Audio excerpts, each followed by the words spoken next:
going on, fam? Cheers to another episode of Hacks with Hayes here. So I watched, for the first time in a little bit, I watched Forrest Gump last night, and after watching it, I swear to God, all I could think about was eating peel and eat shrimp. I spent a little time growing up in Florida, and there's this restaurant down in Sanibel where I was living called the Lazy Flamingo. And all you do there is play the ring toss game, watch sunsets, and crush peel and eat shrimp and cheap beer. So that's exactly what we're gonna do today. We got some nice weather outside. Everybody's hungry. We got some neighbors over. So we're gonna crush an old school shrimp boil with potatoes, white sweet corn, all the fixins. Drazzle dazzle, fam.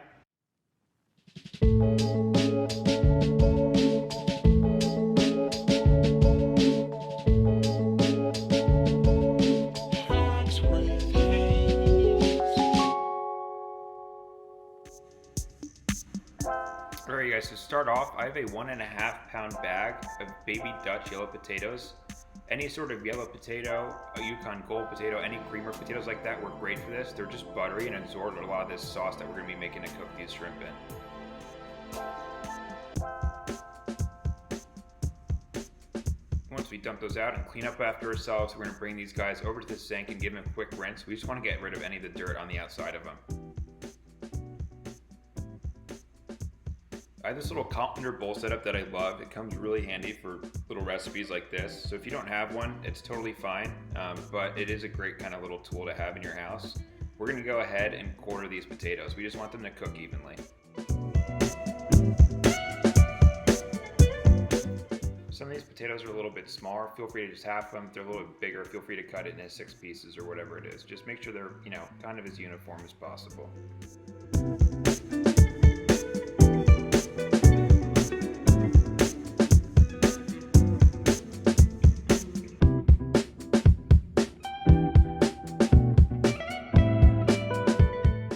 Once you're done cutting up the potatoes, we're going to cover them in cold water just to make sure they don't brown up. We're going to cover them by about 1 inch of water just because we're going to throw some other veggies in there later on.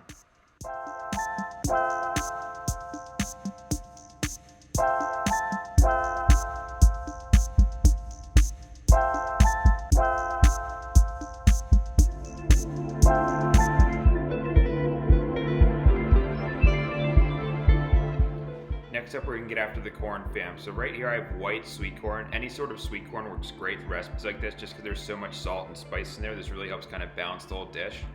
We're gonna cut these ears of corn into 4 pieces. And after you're done cutting it into these 4 pieces, just make sure you stand them upright on your cutting board. That way you don't have corn fodder flying all over your kitchen. If you feel like you're having a tough time cutting through this, just use the heel of your hand to punch through them. Just be careful, okay? Once we're done cutting these guys up, we're going to throw them in the water with the potatoes. Next up, let's talk celery, okay? So celery is a really important ingredient. A lot of people don't like it. This white part at the bottom here, we're going to cut that off. That adds a lot of bitter flavor to whatever stock or sauce you're trying to make with this, or even if you're just eating it straight up. That white piece is just really kind of unpalatable, so make sure you discard that. These are already rinsed, but if you have some dirty celery, make sure you give that a quick rinse before you're slicing it. We're going to cut this into strips lengthwise. I did about 4 per piece of celery. So we're going to go ahead and chop these 3 ribs up. Little hazer hack here as well. So a lot of people don't like celery. I totally get it. The good part about celery, right, if you need some convincing here, celery adds natural salinity and flavoring to whatever you're cooking, especially with soups, stock, sauces, stuff like that. So it's really important to have on hand and throw it in there. Once we have finished cutting these into little batons as so, we're going to do a medium dice. So you can do a cut about every 1/4 inch if you're trying to be super exact. That being said, we just don't want any large chunks of celery floating around in our shrimp boil today. Once you're done with that, we're going to throw this in a separate bowl from the corn and potatoes. We got some other veggies going in this separate bowl, but we don't want this getting soaked in water with the corn and potatoes.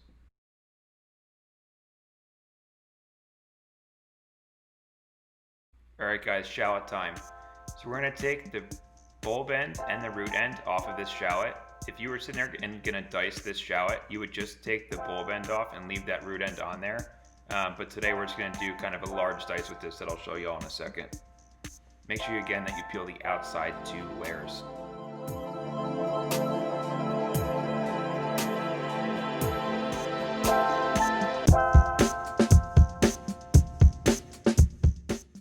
Once we have those shallots nice and peeled, we're just gonna quarter each half of shallot.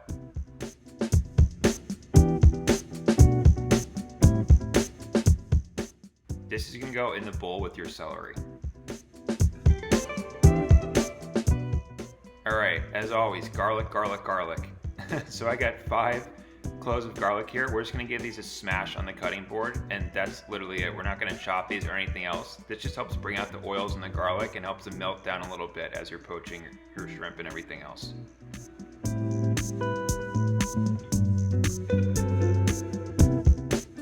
We're gonna throw that in the bowl with our celery and our shallot. Next up, we got some lemons. Take the sticker off, guys. That does not taste good in poaching liquid or soup, okay?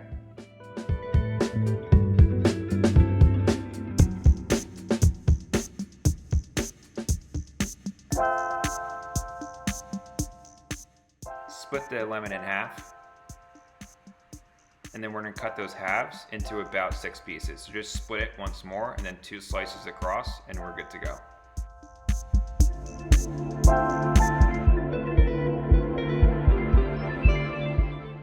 As always, ABC, always be cleaning, and we're gonna throw these lemons into the water with the corn and the potatoes.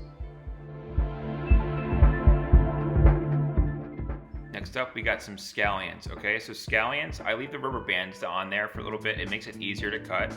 We're just gonna be slicing these green parts at the top. That being said, we are not throwing away the bottoms, okay? Keep the bottoms. I'll show you guys in 2 seconds what we're gonna do with them.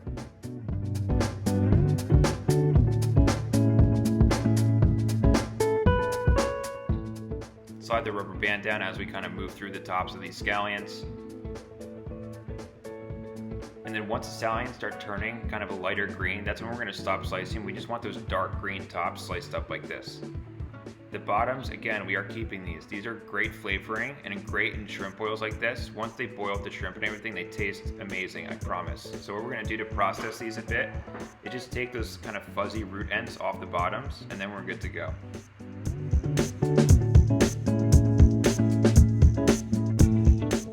Once you're done slicing these, the scallion bottoms can go into the bowl with your celery and alliums. The tops we're gonna throw in a separate bowl because we got one more herb coming up.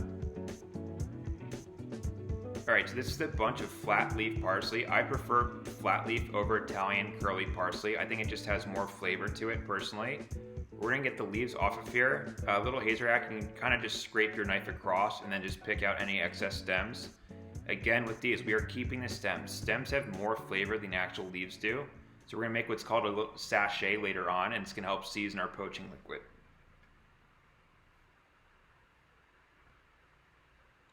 When you're slicing up this parsley, I kind of try to roll it up like a burrito. And then you're just gonna run your knife through it. I don't like chopping light herbs like this. I know I said it in the last video, but basil, chives, parsley, I don't like cutting it up a lot. So you just wanna do a fine chop, as fine as possible. The leaves on the outside of this are gonna, not be kind of nicely cut. So you can kind of pick those away from the outside, roll them up into a burrito again, and process them once more.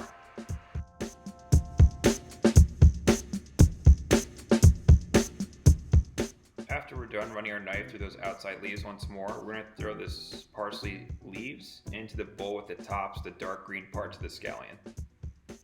This is gonna be our herb mix to season our shrimp boil later on. With the stems of the parsley, we're gonna take a little piece of butcher's twine about 8 inches long or so, and we're gonna tie it around this bunch of parsley stems. The initial knot that I do, I loop it around twice. 1, 2. Just make sure it kind of sticks a little bit. That way when you're doing that second knot to secure it, it doesn't stretch apart.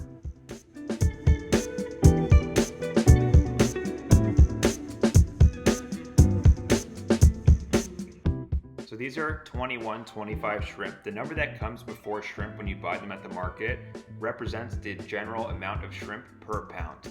I like the smaller shrimp. I think they're sweeter. I think they have better texture. Those colossal shrimp that they serve with the martini mug of cocktail sauce, I just think those are disgusting personally. So if you can get smaller shrimp, that's best. I got these shell on and already deveined, but if you have to devein them, just bring your knife across the back of the shrimp and then there will be a little vein kind of going through there. Just scrape it out and you're good to go. You want the shell on these though, okay? This is really important for this recipe. The shells add a bunch of flavor once we start poaching the shrimp and veggies.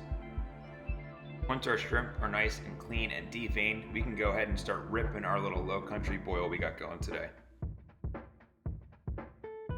To start, the 6-quart sauce pot's been on medium heat for about 10 minutes. I'm putting in there 2 tablespoons each of butter and canola oil because of the smoke point. And then we're going to throw in our veggie bottoms mixed with alliums. So the scallions, the celery, the shallots, and the garlic. Give this a quick stir. We're not trying to saute these or sweat them, so to speak, so I'm not putting any salt in here. I just want to get some quick color on them. Once these have a little browning on them, we're going to throw in there about 2 cups of white wine. This is literally a $5 bottle of white wine from Walmart. It's Sauvignon Blanc, so drier white wine is a little bit better for cooking just because it doesn't get super acidic once it cooks down. We're going to reduce this by about half.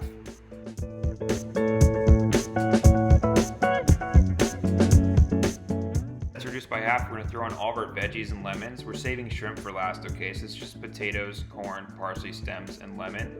And into that, we're going to add 3 quarts of cold water. So cold water helps kind of clarify everything and make it nicey nice. I'll explain a little bit more later, but cold water is really important here.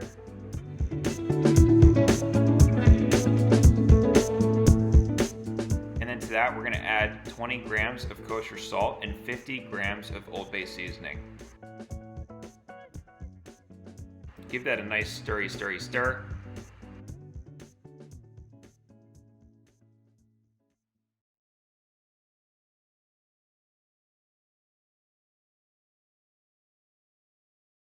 And then we're going to cover this and turn it up to high heat until it comes to a boil. If you want to be extra careful, feel free to dip your finger in there and check it for sneezing. You want it to be salty like the sea, okay? This is going to season all of your food. This is not a soup, so it's okay for it to be salty. Sip time. Alright fam, so once this has come up to a boil, we're going to go ahead and take the lid off and turn the heat back down to medium-low to reduce this back down to a simmer. We want to cook these vegetables gently. The reason we brought this up to a boil initially is to get this kind of film that's developed on top. This is removing all the impurities from within your poaching liquid and from all the other veggies and stuff in there. This is caused from that cold water that we added, as well as the scallion bottoms that we added to that stock. It just helps clarify everything and make it nice and pretty and tasty. We're going to go ahead and remove this film from the top of the poaching liquid. This is called dépouillaging in French cooking, but it really just makes sure you have nice pretty stocks, poaching liquids, courtbouillons, whatever you want to call them. Basically just makes your food pretty and tasty.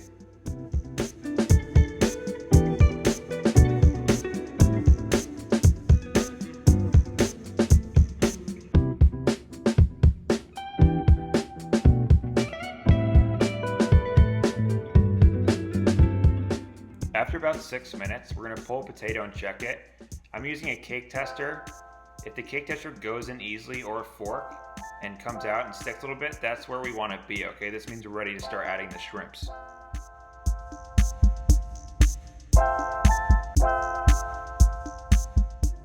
Turn your heat back up to medium right before adding your shrimp so we have a strong simmer going.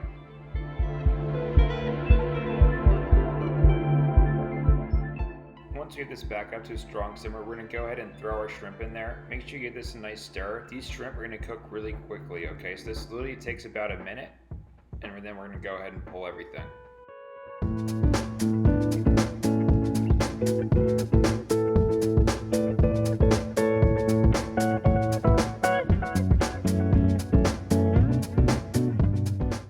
Once you see the shrimp start to curl and turn opaque, that means they're done.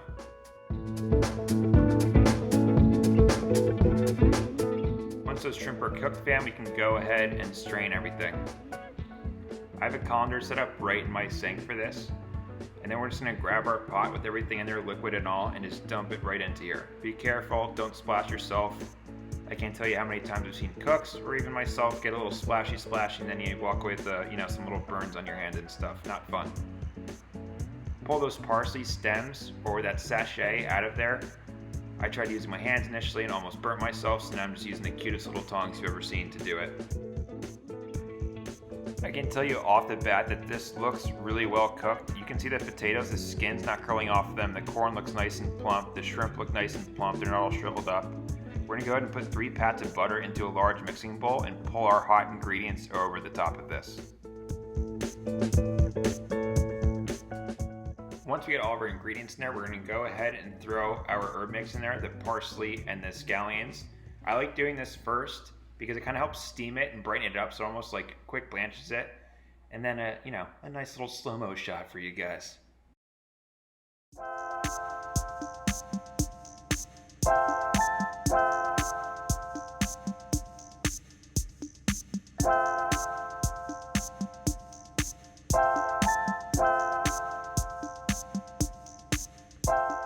To that, after we've tossed it a bit, we're going to add the juice of a quarter of a lemon.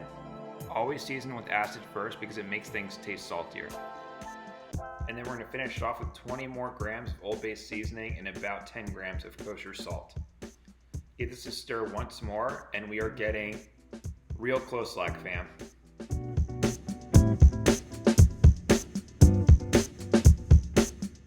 It's also really important that you pull potato and check it and trash your cutting board like I did.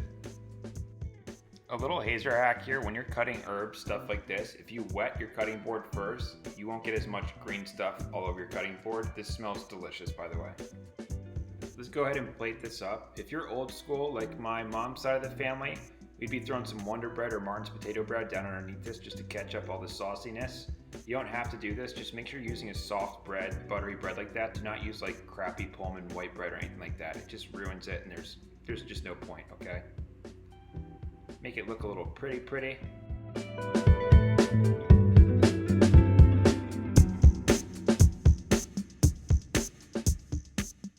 Alright fam, finishing touches. Fresh lemon wedges, some good salt. If you have Malden salt or Florida salt, that works perfectly. A couple cracks of fresh black pepper. And then I had some good finishing olive oil. Just check your olive oil. If it's really bitter, don't throw it on there. You can just throw an extra pat of butter or something on there, and that works great. Money shot. If you guys tell me that doesn't look good, y'all are crazy. This is delicious. We're gonna go ahead and do a little taste test in a few seconds.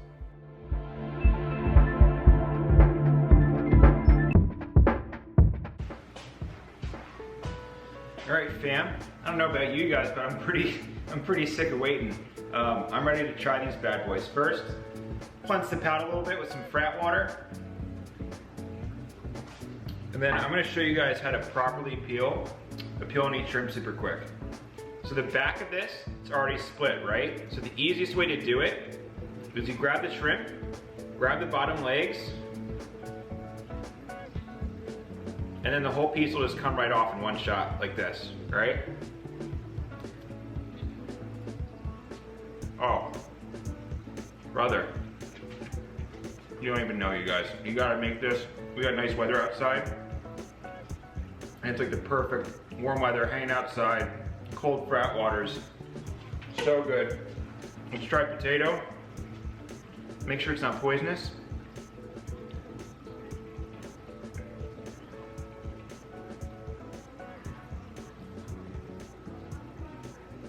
Ridiculous. All right, last off, the white sweet corn.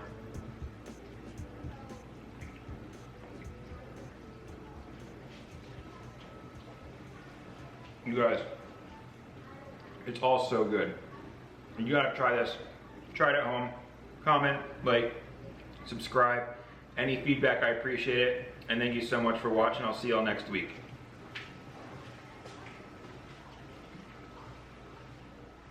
And cue the blooper reel.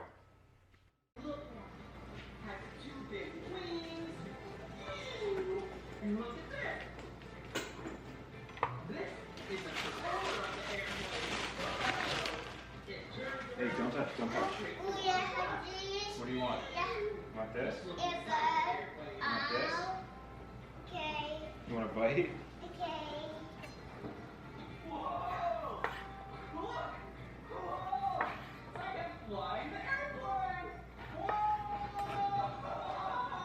There you go.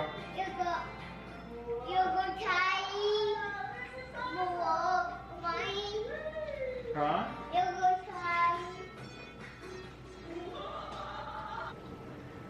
Anything on my teeth? I think I'm good. All right, let's do this.